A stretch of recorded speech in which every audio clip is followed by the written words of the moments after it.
Out is presented by Botano. The game starts now. Here are your hosts, Brent Wallace, Jason York, and Bobby Ryan.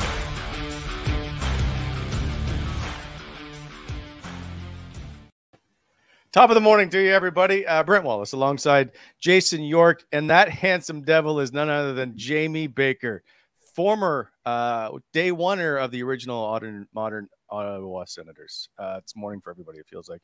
Bakes, welcome to the show. How are you? I'm doing well. Thanks for having me on. Hope you guys are doing well. Did you have to dust the Expos hat off to wear that today? No, I actually wear it on a regular basis. I'm a fan of the Expos hat. But I didn't know we have another special guest today, as Yorkie's dog has now joined the show. That's where we're going to be today. It's a therapy dog, Wally. Yeah. Twitter exploded last night. All I did was I sent one tweet out, and all of a sudden it's just it's like people are pressing the panic button. Bakes, hey, welcome to little different than San Jose, Bakes. The game aftermath here with people. It's fantastic. People care. So all Senators fans are getting a therapy dog today, is what you're saying. Yes. Well, no, they relax. It was the Carolina Hurricanes. We'll get into that later, though. Oh, I'm not relaxing. It's a panic button. It's game one. You're not pressing the panic button too, are you? Imagine if you were in Edmonton this morning. Oh, yeah. Then Bakes. Then you might. There's reason to maybe press a little bit. There's no reason to ever panic in the first 5 games. You guys know that. Teams are sorting themselves out a little bit. Jamie, I need the excitement. We need the panic. We need something to talk about. Well, if the Sens lose the next game, then it's then the worry. It's not the panic button, but we put the red flag of worry up. I want some carnage. Well, we will get into that as the Ottawa Senators drop game one. We will talk about how you guys think about or what you think about that game. Also, just a reminder, if you aren't aware of Jamie Baker, 404 games in the National Hockey League. He did play for that team in Ontario as well. We don't like to talk about it, but he also played for the Nordiques and the San Jose Sharks, scoring 150 points in his 10 seasons. So, Jamie, just quickly for you before we get into the game, your thoughts on what opening night is like for you as a hockey player. Well, and I guess you got the special one. I know we talked about it on our previous show about what it was like to do game one for the Sens home opener in year one. Yeah, so that game is different than any other opening night that I've had, because growing up in Ottawa, I never had a dream of playing for the Senators because the Senators weren't here. So there was always the dream maybe I could play in the NHL, but it was never like this realistic thing. It was just like was out there. So the leading up to that Senators home opener was very nerve-wracking. I was like excitement beyond belief, but also nervous. And to this day, it's still like one of my top 5 hockey moments. It helped that we beat the Montreal Canadiens that night. Yeah. Before we went on a 19-game losing skid. We weren't going to go past game one, Jamie. I joked around with Peter Sidorkiewicz and I were joking around after the game. And we're like, who fucking said us for like, we're only going to win 8 games or we're only going to win 8 games. That's only one win every 10 games. Anyway, 18 games later, we're like, we're never saying anything after a win again. So, that was like a really special night. Now it was a long drawn out opening ceremony. If you remember, I don't know if you remember it, but it was really long. The pillar didn't go up. It was hard to like keep the legs going, keep like, emotionally to just stay involved, because I think we were back there like half an hour, 45 minutes. But any other opening night, I don't know, Yorkie, you're probably the same way. There's excitement and there's a little bit of opening night jitters, like, that the pace is going to pick up. You want to get off to a good start to the season, but you're excited, after working hard and training all summer. You're like, okay, finally we're here. This is what I love to do, and let's get back at it. Bakes, I didn't realize this till I retired from hockey, that I've got a lot of anxiety. What I would do, and it didn't matter if it was the opening game exhibition, I would have to keep myself busy and occupied before the game. So what I would do, I was that guy, and there's usually one of these guys on every team that is running around right till like the last 8 minutes. I'd basically leave myself about 6 to 8 minutes to put my equipment on, because I didn't like sitting there thinking about stuff. I'd be right out in the hall, jumping around, skipping. I'd be getting a massage, doing this, doing that. But I couldn't sit there because, you know, there's always those guys that sit there and they got to be quiet. You can't talk to them or disturb them. I'd have to find a guy I could chat with and talk with and joke around with, because if I would sit there with my thoughts, then all of a sudden you're going down a hole you don't want to go down. So I just keep as busy as possible before the game, and then it usually turned out okay. Yeah, I was actually pretty similar. You know, I came up with something in college though. It was, you know, for mental preparation. I wrote down, I don't even know why I did it. It was like my junior or senior year, but I called it reminders, and it was a little sheet of paper. And I would go out, you know, an hour and a half before the game. I'd go out, sit on the bench or somewhere out there by myself, and I'd go over this checklist. It was like angle inside out, communicate, finish your checks, win 60% of your draws, hard passes, shoot with a purpose, you know, like all these. And then for even strength, power play, penalty killing, block shots, was all this, like all little details I'd go over. And then I'd go back in the room, and I was similar to you. Like I was always, my whole focus was making sure my legs were feeling good. I never worried about my mental focus during a game. I was always like, I need to get my legs going. If my legs were going, I could have a good game. If they weren't going, you know how it is. It sucks when your legs aren't going. So I would stay busy for the most part too. You know Tugger, right? Ron Tugnut? Yeah. Played with him in Quebec. So Tugger would not speak when he came to the rink. He's a goalie. So we would, but the best part was after he left, and I think he was in Columbus, he started talking and joking around. This is like, probably already played 12 years in the league. And he came to me. I think I saw him. I saw him later on. He's like, what the hell was I doing my whole career? I wasted all that time sitting there by myself, having no fun. He goes, didn't change how I played. Now he goes, thank God the last 3 years of my career, I started chatting with the boys and having some fun in the room. Wade Redden and I used to play a game of trying to get him to smile or talk as he was sitting there in his stall, looking straight ahead, and Redden would be waving at him, calling his name. Right. He wouldn't go out of character though. We couldn't get him. You bust his balls, exactly. Yeah. All right, gentlemen, we're going to move into game one of the 2023-24 season of the Ottawa Senators. And they by the way, Bakes, they could have used your 60% face-off percentage. Yeah, one sec, Yorkie. Only one player on the Ottawa Senators was over 60% in faceoffs. Mark Kastelic, 73% last night. Yes, Yorkie. I forgot to ask you, man. What's up with this friggin' weather we're having right now? It was like 27 last week. Yeah, I know, but this morning it's freezing. It's cold. It's cold. So it's funny. It's funny you say that. Sometimes my wife listens, so I need to be careful. Do you guys have the heat on in your house? Yeah, she just turned it on. So there's a bunch of people I know that won't turn it on until November 1st, no matter what. And I'm like, what difference does the day make? If it's cold, turn the heat on. You don't. It doesn't. If it's hot out and you want the air conditioning on, you're not thinking twice about what day it is. You're cranking the air conditioning. So today the wife left for work. Click the heat on. That's like, I've had enough of this. I hate the cold.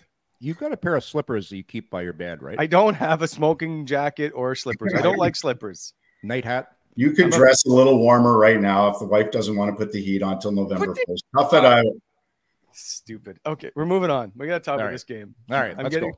Now I'm mad about. He's getting cranky, Bakes. So we'll get to Tarasenko in a bit because I feel like there needs to be an APB put out for Vladimir Tarasenko. But oh boy. We all knew that Carolina is a tough team, tough to play in Carolina, all of that stuff. So, Jamie, I'm going to start with you. Were there any surprises, good or bad, last night for you? Okay, so I'm going to preface this again by saying, because I mentioned it, it takes like the first few games of a season are kind of weird because you have the jitters. I know they had a good preseason, but now it's for real. And you go in with this expectations, but there's no desperation because you're sitting at zero, like your record is 0-0-0. That's where it's at. Yep. So you want to get off to a good start. You want to do all these things. You say everything you're supposed to say, but you don't know how it's going to play out. Like, you have to get a game or two in, and then you start to make adjustments, and then you can really start to get into sync a little bit. So for me, I never throw up a red flag like after one game. I just don't do it. Sure. So I thought, like, I was impressed with the good start. I didn't think Carolina played great in the first. That's where I was like, okay, Carolina's got some upside to their game. How are the Sens going to handle that? Watching the other games, even listening to the broadcast, like Greg Millen was saying it last night, like, the refs typically call more penalties early in the season. So that disrupts the flow of the game, which happened like Yorkie, some of those stick penalties. I mean, oh my God. The like, penalty shot. That is No, so the one penalty shot. Like, so the one on the forecheck, I forget what Carolina player was forechecking Chychrun. He basically grazed his pants with his stick. Chick did a great job. He's like, "What the hell? It's a hug." It's like, yeah, I mean, it was so crazy. different than what we played. Yeah, I mean, it is what it is, but they were calling these. So that disrupts the flow. So special teams becomes really important. The Sens ultimately tied the special teams battle because they gave up a power play goal and scored a shorthanded. Yeah. I thought the defense were going to be a little more active offensively, and I thought they would handle the D zone a little bit better than they did. But they hadn't. But here's the thing, though. Here's the thing. They hadn't faced that. It's the first time they faced it, like that type of pressure. Like, Carolina pressures you so hard that they force you to throw it up the wall, but nobody picks off the walls better than Carolina. Nobody. Like, their inside out game is the best in the league. And the funny thing is, they're going to do it. Then they go and do it, and you're like, we're not breaking out clean. And it's like, it almost looks like you're standing around a little bit. That's what it looks like a little bit, even though they're not. And Korpisalo, like, off to a good start, and then he lets in a couple ones in the third period that he should have had. So a little disappointing there. So nothing major sticks out, positive or negative. What they did is they found a way to lose against a really good team. That's what they did. Do you know so the last exhibition game the Senators played was that the Montreal game, fellas? Was it Montreal, their last game they finished off? Yeah. So most of the so AHL lineup. think to Bakes' point here, think about this for a second. Most of the regulars didn't play in that game, and leading up to those games, it was a weird exhibition because Ottawa did really well, and that's great. You want to win, but you were playing against AHL lineups. You were playing against a lot of the guys that aren't NHL players. So you get your skating, get your time, and then all of a sudden you open up in Carolina against who I consider probably the best team in the league. You can argue it, whatever. Let's say top three. So it's like you're here, and all of a sudden you're there, and then everything changes. I'll give you a great example. Brannstrom, for example, he goes from playing 20 to 30 minutes in exhibition. Now he's playing 10. Yeah. Now he's playing 10. And those 10 minutes, guys, are hard friggin' minutes because, number one, you're not in the game. You're not in the flow of the game, and you're jumping out for shifts, and you're playing against guys that are legitimate great players in this league. And that's the difference between exhibition and regular season. So it's totally different, but nothing really surprised me last night. The Ottawa's good players were their good players. Still made a few mistakes in their own zone. I thought Korpisalo was great. Just was a couple goals. Man, you'd like those back. Timely saves. But, man, he faced a lot of rubber. Ottawa was dominated in that second period, and Korpisalo was really good. It was like he was hold. All of a sudden, shit, there's a goal. Two top blocker, but for me, no reason to hit the panic button. I thought Ottawa did a lot of good things. It's one game, but for me, I just look at it's such a contrast to what they were playing to now. Here we go. This is real hockey now, and I expect some of these mistakes to get cleaned up. If they don't, then I'm going to start to worry. And we'll talk about Tarasenko later. But okay, so I understand everybody talks about, we'll fix it later. We'll fix it later. Isn't that what preseason is for? You just said, we'll clean it up. We'll clean it up. But my concern is this stuff doesn't get cleaned up and we're back to this 10 games from now. And that's what I don't want to see. But I'll say this. Bakes, I'll say this. I really liked how Ottawa started the game. They came out fast and hard, and they were carrying the play. You had guys like Mathieu Joseph flying around, Parker Kelly. Yeah, they had some mistakes, but effort was good, speed was good, and then it's those back-to-back shifts where things go wrong. Those are the things that need to be cleaned up, and time will tell. Time will tell, but like I said, I'm not panicking right now. To me, there was more good than bad. But let's be honest. Like the first period, Frederik Andersen was the story of the period. If he didn't play as well as he did, the Sens might have a 2 or 3 goal lead. Batherson had some good chances. Even the first line, their first shift, they set the tempo for the entire period. They had some chances. So I know different guys had some good chances in that first period. So good start to the game. Carolina responded, not surprising. And like Wally, the thing is, if you haven't faced that type of pressure yet in 5 months, 6 months, like whatever it is, since they've last played a game in a team like that, you're bound to have some letdowns. And now but you're right. Like it's not like they have like weeks to go fix this. But that's where this is where a good training camp comes into play, because they could build off some confidence from the training camp. And they're like, okay, boys, like we had a little letdown for a couple of periods here against a really good team. Now this is what we need to do. Like, here's the structure. This is what we need to do. And let's incorporate what we did in the first period for better parts of the game versus only for 20, 25 minutes of the game. How about this, Bakes? Sorry, just the last little point. And everybody thinks, okay, magically, as soon as we get Pinto and Norris and put him in the mix, that everything's going to be fixed. There's going to be an adjustment period because, man, Pinto's going to have to get his legs under him, and Norris is going to have to get into game shape. So I'd hate to be the coaches right now. Like, they've been put in such a jam. Like, there is so much pressure on that coaching staff to win right now, and to have to deal with a roster the Norris thing's one thing, but the Pinto thing, like, that's self-inflicted. It's self-inflicted, and I feel bad for the coaching staff. Did you see DJ Smith? Did you see DJ Smith's face when Brady Tkachuk took the penalty? Yes. That summed up the game to me. That was the most expressive I think I've seen DJ, and I'll say in a negative light, if you will, was on that penalty call late in the game. He just he was exasperated. He's like, guys, you got to help me out here.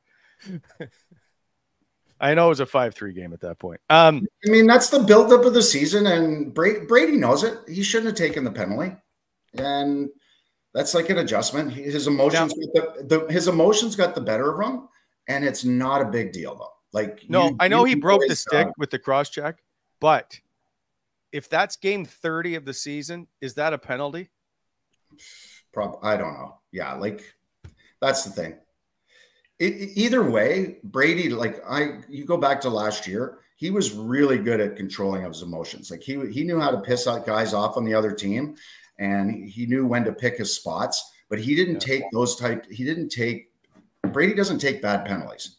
He takes, when he takes a penalty, it's typically a good penalty for the most part. Or it's an offsetting. Yeah. Yeah. Or and that's what I mean. It's like an offsetting penalty. So that's the first night you're building up. Like, these guys have been waiting a long time for that first game. So there's a lot of emotion that goes into it. And it's always an unbalanced game. First game's a hard one to play. Yeah. I want to ask a question about a particular play, and then we'll get to some other stuff. But if you guys can remember the Thomas Chabot exchange with Tim Stützle on the wall that ends up being the Jordan Staal goal, if I'm not mistaken, and Staal comes out, nobody in front of the net. Can you guys, and James, Yorkie, I'll start with you. Sorry. Can you tell me as a defenseman, whose fault is this? Because I've seen it now both ways. I think it's a Chabot doesn't make the play right, but then I see Stützle mishandles the puck and it's his turnover. So you take me through this. Can I go first? Because I'll lead it into Yorkie. Sure. So Chabot makes the play to Stützle, who has possession. And then if you watch Chabot, he starts to go behind the net for a potential reverse. So he's like making a play because they have possession of the puck. Right. Stützle gets stripped of the puck, and then Chabot has to come around the other side of the net, and then he ends up kind of swinging and missing. That's where, like, I don't know, Yorkie, you tell me what he should have done there, if there's something he should have done differently. But he was handcuffed a little bit because there was a moment where, you know, Stützle did have possession before he got stripped. Yeah. We got to bring back Yorkie vids, Wally. I was actually going to tape that one because that was a lot of stuff, because everybody blames Chabot. Everyone right away at Chabot. But yeah, I think Bakes, that's what I saw too. Originally, that's what Chabot is doing. He's trying to get some space away from Stützle to get a little bank pass behind the net. Timmy turns it over. The thing I don't like about this play, and when I was coaching junior kids, I used to have a rule. I'd say no drive-bys.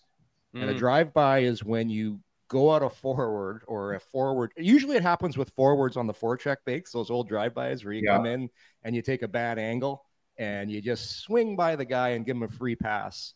It's one thing to do that in the neutral zone, but in the D zone, man, I don't want to pick on Chabot, but that was a really bad angling attempt to take Stahl, because Stahl's a left-handed forward.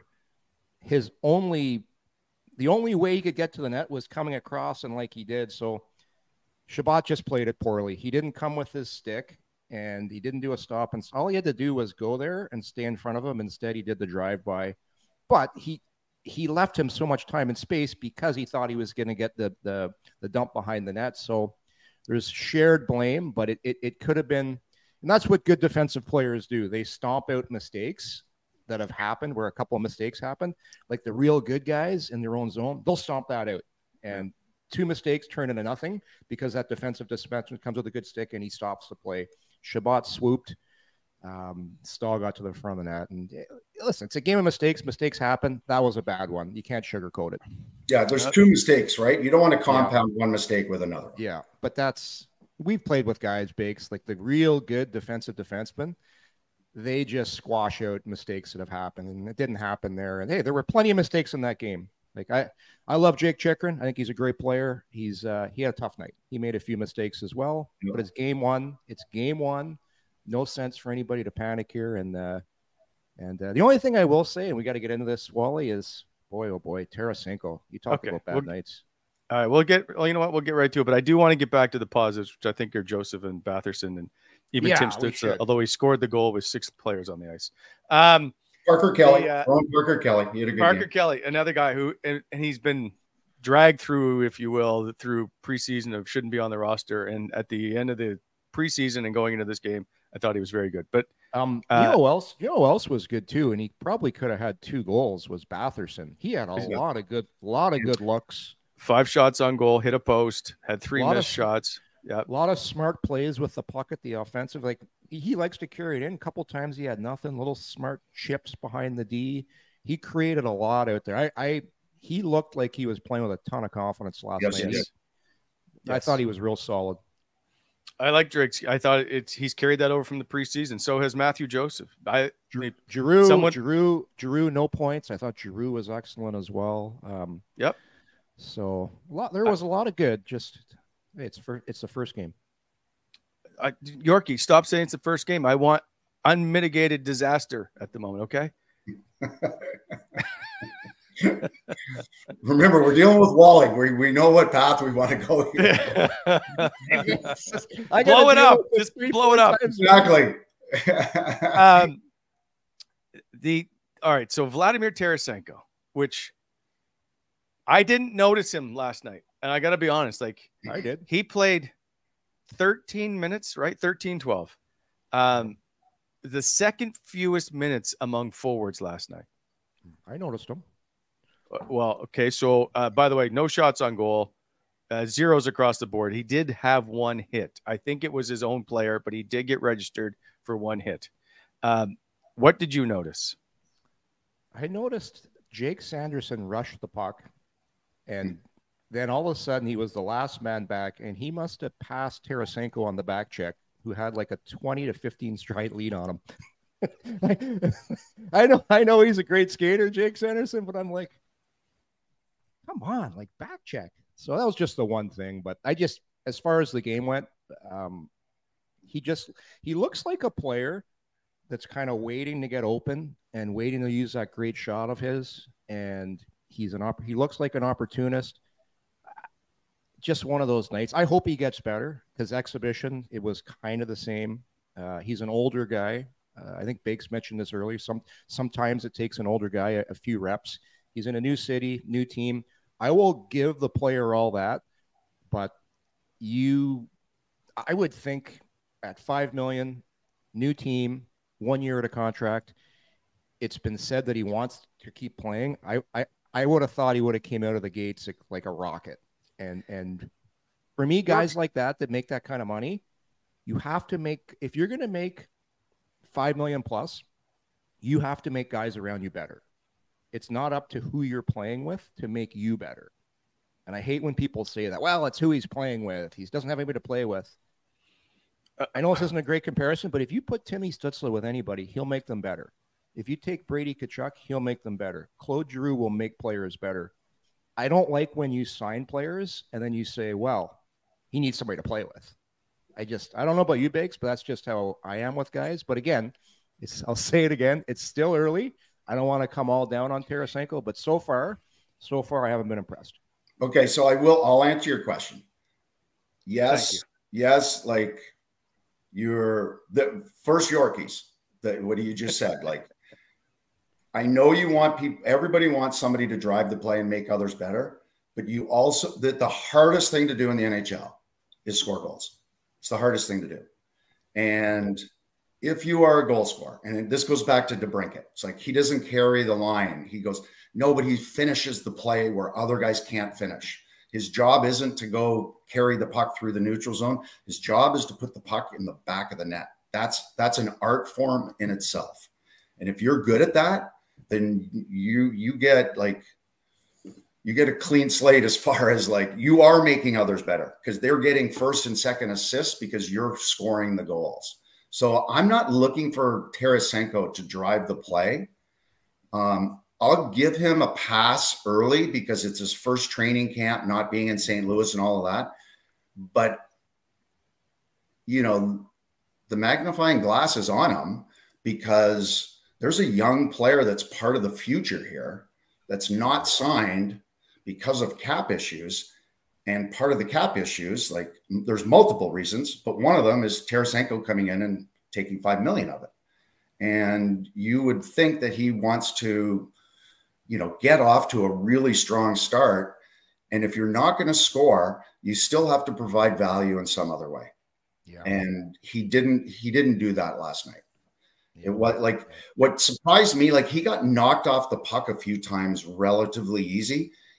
People don't realize he's a big, strong guy. He's really strong. I know he's slowed a little bit. He slowed down a little bit, and he did. He looked a little slower than guys in the neutral zone. I think he'll get caught up to speed a little bit more with a few more reps. But he got knocked off the puck a few times. Like that shouldn't happen. Like that shouldn't happen at all. So I found that a little odd last night. Okay. All right, hold on a sec. So why does Vladimir Tarasenko get extra games to get up to speed when you have a preseason?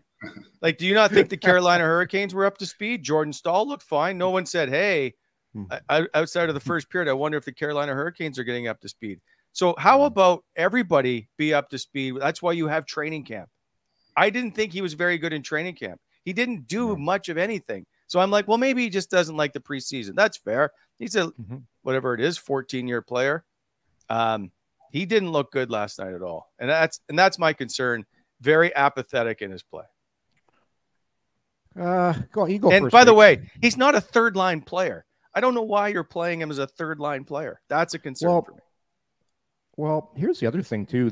I think the narrative that he's a 40-goal scorer, because we're getting 40-goal scorer Vladimir Tarasenko. That was a while ago. Yeah. I'm of the mind of, well, what did you do in your last year? He got 18. So I look at him more as a mid-20s guy. I think people that are expecting 40, 30 plus, I don't think that's realistic for where he is at his career right now. If you can get you in the 20s, I'm happy with that. My thing is, and with Bakes, you kind of hit on it, especially in today's game. This is what I find one of the biggest difference in today's game, and I go back to when I played and Bakes played. There's a lot of guys that cheated on the ice because guys didn't back check as hard. There wasn't as much time and space. So you could score goals, but nowadays you can't cheat the game anymore. If you're cheating, you're coasting, you're watching, you're going to get exposed, and you're going to become a liability to your team. I'm not saying he was a liability last night, but I just want to see more. Like I said, to your question, Wally, yes, preseason is for getting ready, but I'll cut him some slack because he's also getting used to new teammates, new line mates. And that does make a difference of how does this guy like a pass, and they're getting used to him. So I'll cut him a little bit of slack there. I just, the slack isn't that long. It's not that long because number one, this team can't afford to wait for somebody they sign to get going. So the slack is there, but it's not that long. Yeah, like he gets a game or two. That's all he's getting. That's what I'm talking about, Wally. Like, because you're right. He did have preseason, and he should have been better last night as a veteran, as a leader. Yes. He knows that this team needs to get off to a good start.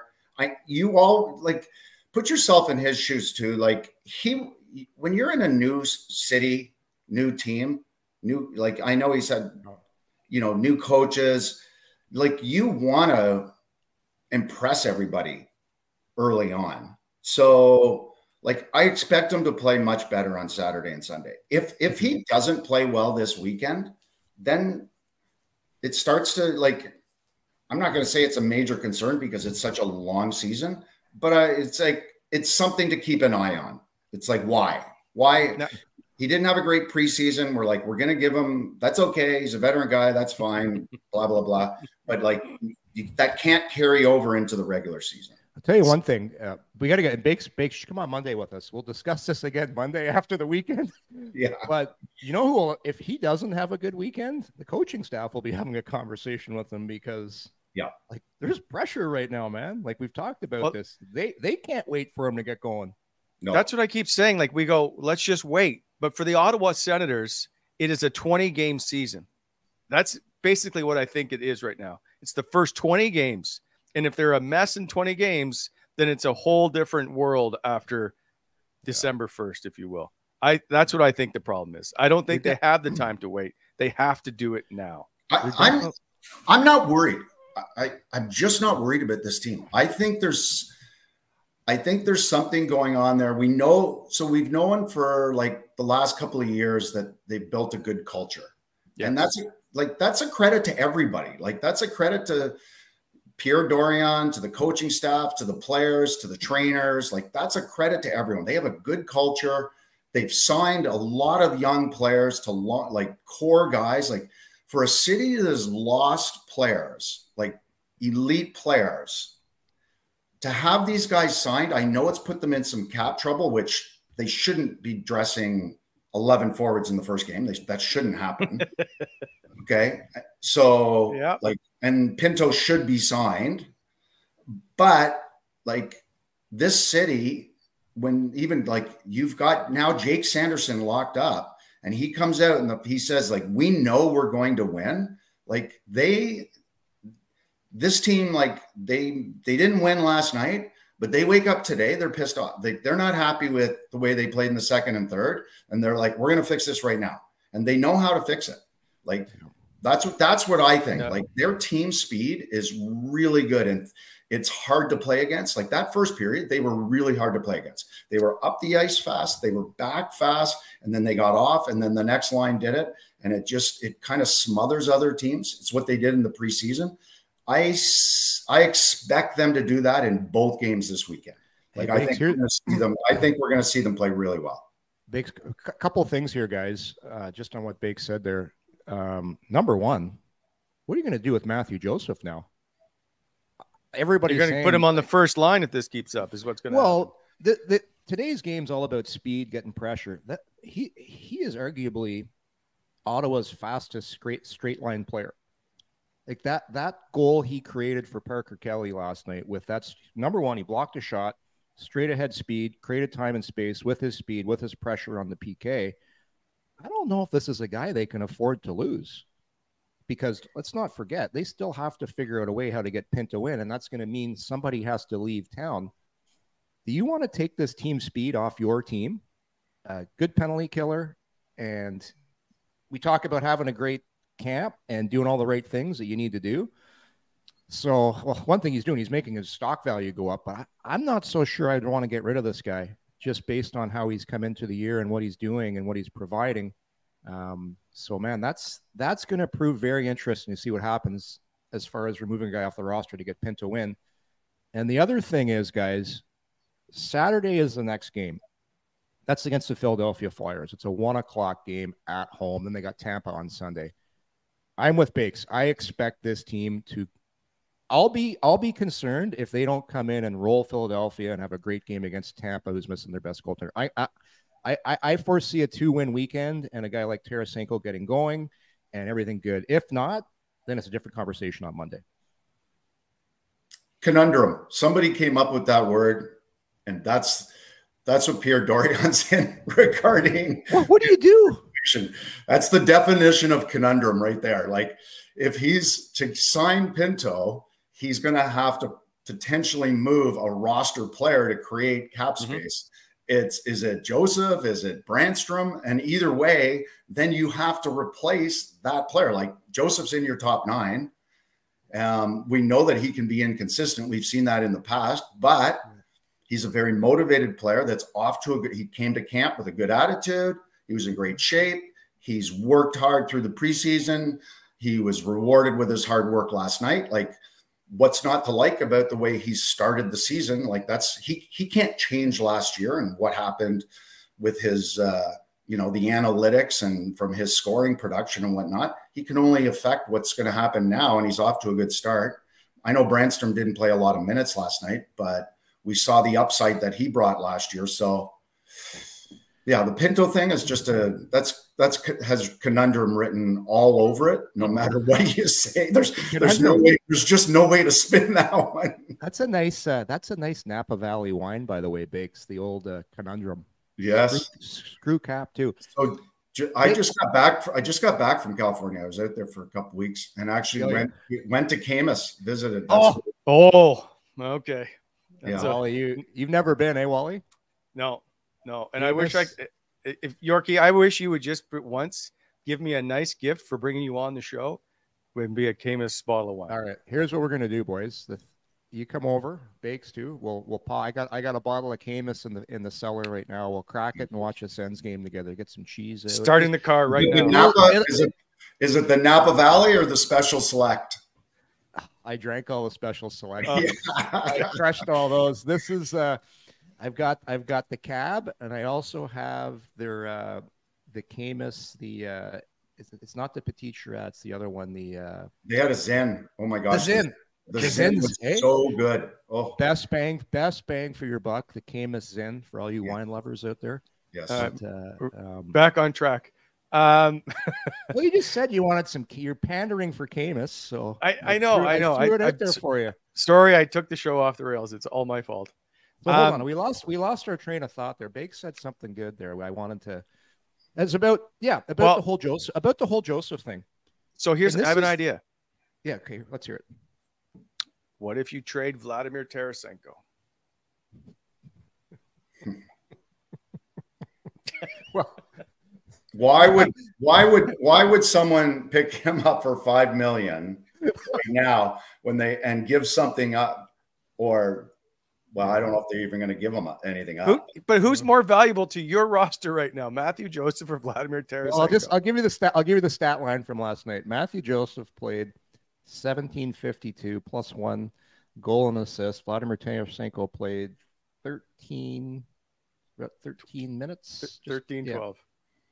13-12. Ooh, boy. No shots on that either. And one hit. He had a one-hitter. But that's got to change. That's going to change. I think that changes against Philadelphia. But to Bakes' point, this conundrum, I don't know how you fix it, because you can't. Everyone's saying, well, just do Brannstrom. Take Brannstrom's $2 million off the books. But when Brannstrom comes out, somebody else has to come in, and it doesn't work. It has to be a forward. Yes. And by the way, Eric Brannstrom has been every bit as good to be on that roster. He's been like, I know he just played 10 minutes last night, and I don't like, we can just move on from that game. But I think preseason wise, I have no issues with leaving him where he's at. He was good in the preseason. You can't do a D. It has to be a forward. So it's either Kubalik, it's either Joseph, or Tarasenko, or I don't know. Then it's a drastic move. Bakes, that could be the word of the year, conundrum. And just so people know, people just put Joseph on waivers and send him to the minors. You can only claim 1.175 million of that cap space, so it doesn't clear up enough space. There's still like 1.8 that they still have on the cap. So sending him to the minors doesn't work. Like, are you praying for another injury right now? Well, did they go into this season going, I'm hoping somebody gets hurt? Like, why are we at this point? And I know we've discussed this ad nauseum. I just don't know how we got to this point. But now keep in mind, there were 4 other teams, I think, last night or through the last couple of days that have played with 11 forwards, I believe, due to cap issues. Yeah. I Now, know LA did. I'm not sure the other 2. So I get it that it's an issue, but I don't think Ottawa should be at that issue. How about this, Bakes? What would they have done if they had actually kept Alex DeBrincat and signed him to an extension? I guess you're not signing Sanderson, right? Yeah. Because to get DeBrincat here, they was over 8. Right. So like, what was the plan there? Like, how are you who are you getting rid of, right? I mean, this is the thing, though. It's an interesting market where bridge deals for the young core players just don't work. You need to lock them in. Yeah. You just do. And they're paying the price for that. They're paying the price from, we already know guys that have, salaries that they're paying for. The guys aren't here anymore. That's like, I think $5 million worth. It's cap management. I've listened to you guys. You guys have already talked about it. Pinto should have been more of a priority, but we also don't know what he and his agent were asking. He should have been signed earlier this summer, but he could. What if he was asking for 3? It's like, well, you're not worth 3 yet. Fair enough. But Ottawa came back at 1 million. So who's worse here? Like, Shane Pinto's every bit worth $2.5 million. If they would have got closer together to each other, then I think we would not be in this position, right? Like, Shane Pinto wasn't asking for the world. And I don't think asking for 3, which is obviously what you're going to do as an agent, I don't think is atrociously abnormal. And I don't think anybody expected the Norris situation to play out like it's played out. No. I think the full assumption was that he was going to be like 100% fine from all indications. Otherwise, if they had any thought at all that he wouldn't play, Norris would have been signed. Because there's no way you're going to be like, oh, it's okay to go into start the season without our number 2 and 3 center. So Gavin threw this board up now. Hang on. I was going to get to this later. Who scores more goals this season? Jason York's favorite player in the National Hockey League, Alex DeBrincat, or Vladimir Tarasenko? This isn't even close. Go, Bakes, you go first. Well, DeBrincat's going to score more goals. He's on the top line. He's on the top power play. Ottawa's a better team. Maybe Tarasenko moves up in the lineup. No. So you know what's interesting? I was thinking about this recently. And Wally, you brought this up. It's about both these players. They were both brought in, one via trade, one via free agency. And in both situations, they are starting the year one line further, like one line further down the lineup than what they are used to. And what I mean is, like, DeBrincat was on the first line. Like, you're a 40 goal scorer, you're a first line player. That's just what you are. You get first line minutes, you get first power play. And he comes in as a left winger and he's behind Brady Tkachuk, and that's not changing. Yeah. And then Tarasenko comes in. He's a left-handed shooting right winger, but he's played right wing his whole career. And he's starting the year as a third liner where he's only played as a first or second liner for the most part, his entire career. I don't know. He's maybe he did play. I don't track St. Louis, so he's maybe played some third line minutes, but for the majority of his career, he's a first or second line right winger. And a third liner, you're playing with different players. It's a little bit of a different role. He's on the second power play. So it's interesting, these two guys that we have these expectations for, but where they're slotted in the lineup isn't where they've ever really traditionally been slotted before, or not in recent memory anyway. That's why people always say, well, he's going to score. He's going to score. Well, pump the brakes here. If you watch the games, Tarasenko gets 20 to now 30 seconds on the power play versus a minute and 30 of the first unit, right? So what about offense? Sorry to interrupt, but what about offensive zone faceoff starts? Same thing. If you're not, if there's an icing, the other team ices the puck. Yeah, you're throwing out one of your top two lines. You know, I'm throwing every single offensive draw. Usually Brady's going out there because, number one, if he's on that one side, he's taking the draw or he's getting to the net. So that's why, to your point, when DeBrincat was brought in last year, we were saying this last summer, he's not going to score 40 goals because he's on the second line. And that's just how it is in the NHL. Second liners don't score 40 goals. You can't. It's impossible. You have to have your shooting percentage has to be astronomical for you to do that because you're just not getting the looks. But that's a great point, Bakes. But now DeBrincat, he's now back in that nice cushy situation in Detroit, right, where he's now on the ticket stub for game one. They've got his face on the building. They're promoting him as one of their top two players. So which is what he wants. Like, that's what he was used to. That's what he wants. You know, that's what goal scorers love. He will get 40 goals and he will get a ton of 2-goal games and 6-3 losses. That's going to be his season. Yes. And in his mind, that'll be great. He's going to get his goals, and goal scorers love getting their cookies. But yeah, no, that's Bakes. You're a forward. You know these things. It's just how it goes. But we'll see with Tarasenko. Like I said, the jury's still out. I want to see more. Yeah, a lot more. And Bakes, we're going to see more of you at some point. I'd love to have you back on the show if you have some time later. You guys. Always enjoy our chats. Take care, my friend. We'll talk soon, okay? Thanks for joining us. Yep, thanks, Cheers, man. There goes Jamie Baker, one of the original Ottawa Senators of modern day, if you will. Yorkie, we got to get to I want to have a chat about lock of the day as the teams are coming up to discuss this weekend. But first, as always, because I'm way late with this and going to get a notice, this show proudly presented by Patano. Go to patano.ca. Download the award-winning state-of-the-art app. Do live bet builder, same game parlays. You would have made a lot of money if you'd listened to me with Mathieu Joseph last night, scoring the first goal of the game. Well done. That was pretty good. You predicted we all went. I went with Tkachuk. I think Bobby went with Bobby had Batherson. Yeah. So and you took Mathieu Joseph out of nowhere. So anyway, good for Mathieu Joseph to get off to a good start. And also this show proudly presented by BEI, Brannstrom Excavating Inc., heavy civil general contractor. Go to see them for your equipment rentals, aggregate, topsoil needs. Also, if you want to get your driveway redone or laneway, depending on who you are, they take care of that too.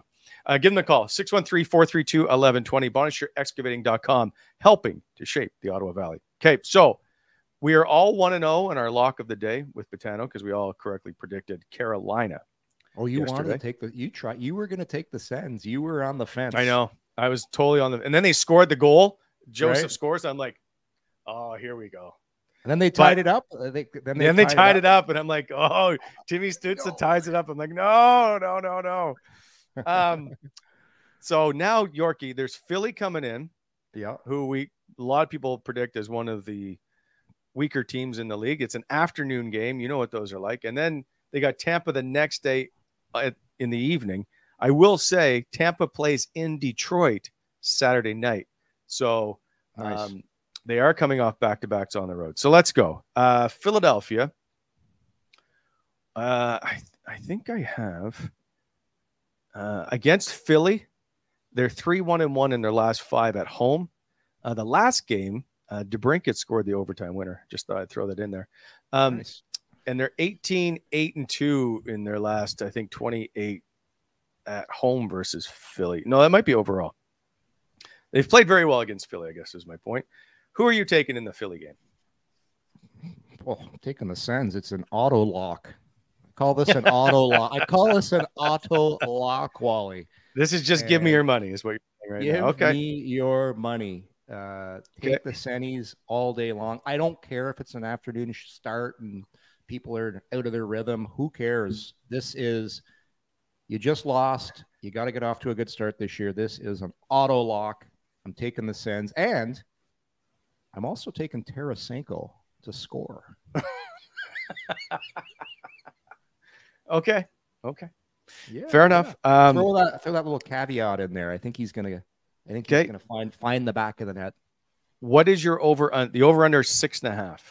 Jeez, it's an afternoon game.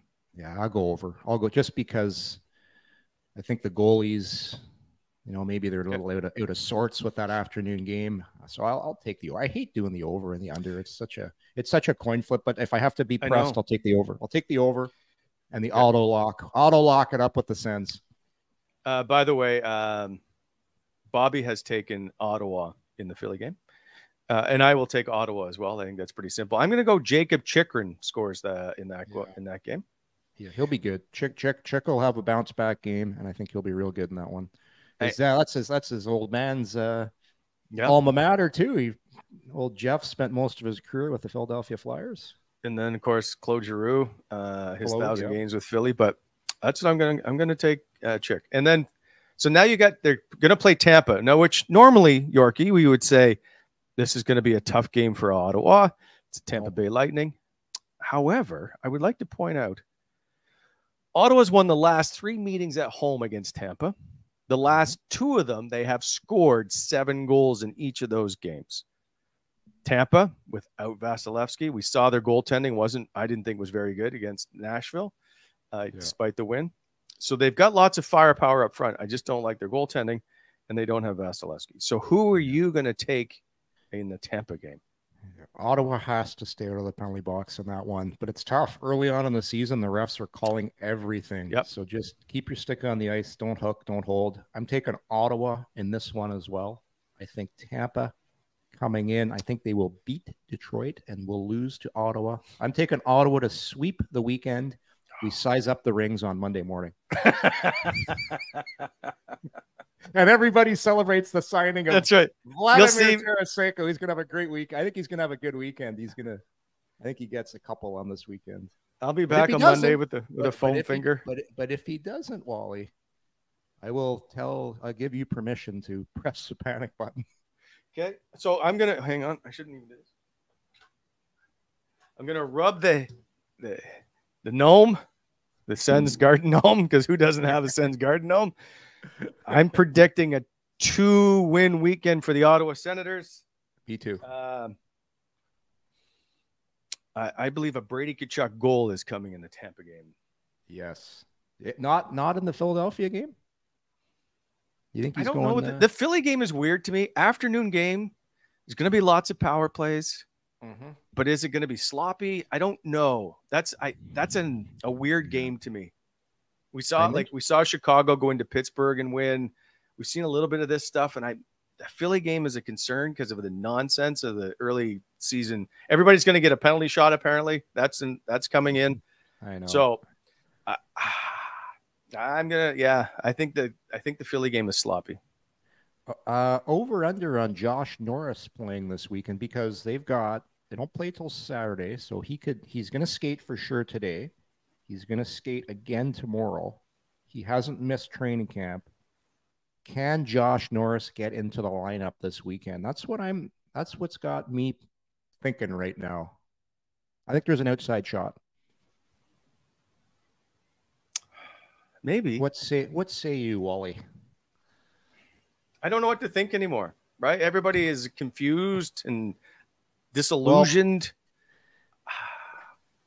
You're going to want to play him at home. Like the Philly game would be the best time to you know what? I think the Tampa game is the best one to play him at home because I don't think Tampa is, well, they have a pretty good D. I don't know that they're overly trying to run you out of the rink like Philly. So by all accounts, he has been, I'm just trying to articulate in this in my head on what I think has happened because the coaching staff is shocked right now that he's not playing. So it leads me to believe that the player, he's got to come to terms if he's mentally ready to play. So what's the difference? I don't think this is a mental thing. Well, when you've hurt your shoulder twice and you've re-injured it, you just want to make sure you're ready. So my point is he's going to have to play in a game sooner or later. So it's picking your opponent based on how they play, I think is insignificant. I would just, if he's ready to play, I'd love to, like everybody else, sooner rather than later to get going and to get up to speed because it's going to take a few games to get going. So I think there's a chance he gets in this weekend just because of the schedule, the way it lays out. Tampa. Skate today, have a full practice with the team on Friday, and perhaps be ready to play on Saturday because there won't be a team full practice. So what changes between Friday and Saturday, Wally, that he's able to play against Tampa? What changes? I just think it's the competition. So you're going based on strength of schedule. It's an easier. I don't know that's easier. I just know Tampa is more of a skating team. I shouldn't say Philadelphia, that. Austin Watson's going to kind of run everybody out of the rink. Philadelphia is not going to come in and play a skilled game. If they're going to win and play hard, they got to finish. So you're saying keep him out of the physical game. Yes. Well, if you're worried about that he shouldn't be playing, that's my point. But apparently we're worried. That's the whole point, Yorkie. Yeah. I don't know if he's ready. I would get in. I would get in that game on Saturday because for me, nothing changes in 24 hours. Like that's just so. I'm with you. That's why I don't understand it where we're at this point. I just don't think it's a mental thing. I believe it to be the doctors still haven't cleared him. Like I know he's still on IR. So I know you can call it a mental thing. I just don't believe it is. From everything I know about Josh Norris, I don't believe that to be the case. I should know this. So being on IR, you can just remove that in the day and he's ready to go, right? So if you go on IR, it's 10 days. But you can retroactively do it, so he is fine. He'll come off, right? Because they can do it through camp. Yeah. Do we still have the schedule? Gavin, can you throw October back up? If he doesn't play Tampa, then he's home to Washington a few days later in Tom Wilson. So, This is I'm looking at the schedule right now. So they now play 5 straight games at home. So everybody trying to make the prediction that it's going to be soon is probably correct because he's going to start at home. Yeah. So you're saying, do you wait till the following weekend? So that's another whole week. If you're looking at that Detroit game, oh boy. Yeah. Well, if in fact if it is still an injury thing and not a mental thing, that would make more sense because you give him a whole extra week and a couple days here. Yes. So I would say. Worst case scenario, he plays in that Detroit game. Yeah, best case is Washington. You're saying best case Washington? I feel like now they're. I mean, Tampa comes in having. I'm going to stick to Tampa. We see him in Tampa. That's the feeling. I would say this, and I don't know Josh very well. That had to really kill him watching that game last night. Just so much build up. Watching the games and seeing your team lose in the game, it's going to make him chomping at the bit to get back. Now let me be the ass. It's not like he hasn't seen it plenty of times though. Oh, the bad starts. Yeah. Well, no, but he only played 8 games last year. Like, he's used to watching this team play. That's unfortunately. Yeah.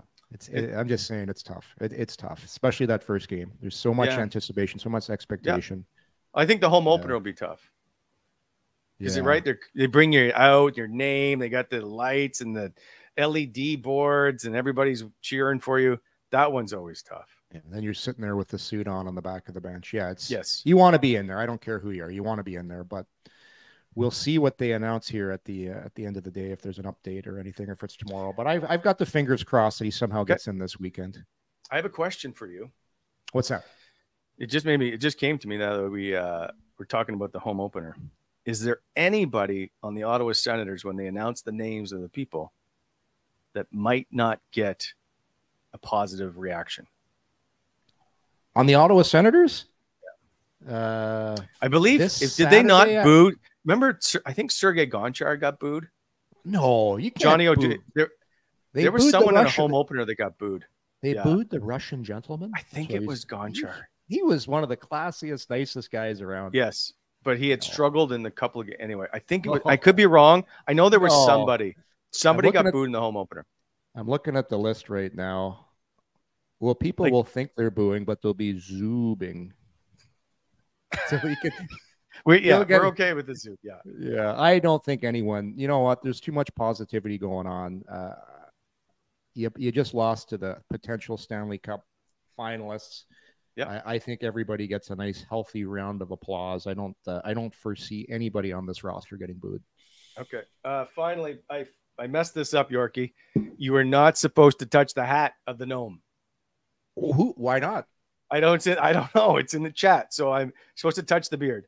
So touch the beard. Stroke the beard. Good luck. Rub the beard. The Ottawa Senators this weekend. Oh boy. I think they'll be fine. I'm predicting a 2-0 weekend. And like I said, size up the rings on Monday morning. All right. We'll see what happens. We'll see you Monday, everybody. Take care. Thanks for watching. Have a good weekend. Coming in Hot is brought to you by Botano.ca. Please hit that like button and subscribe to our channel to never miss an episode.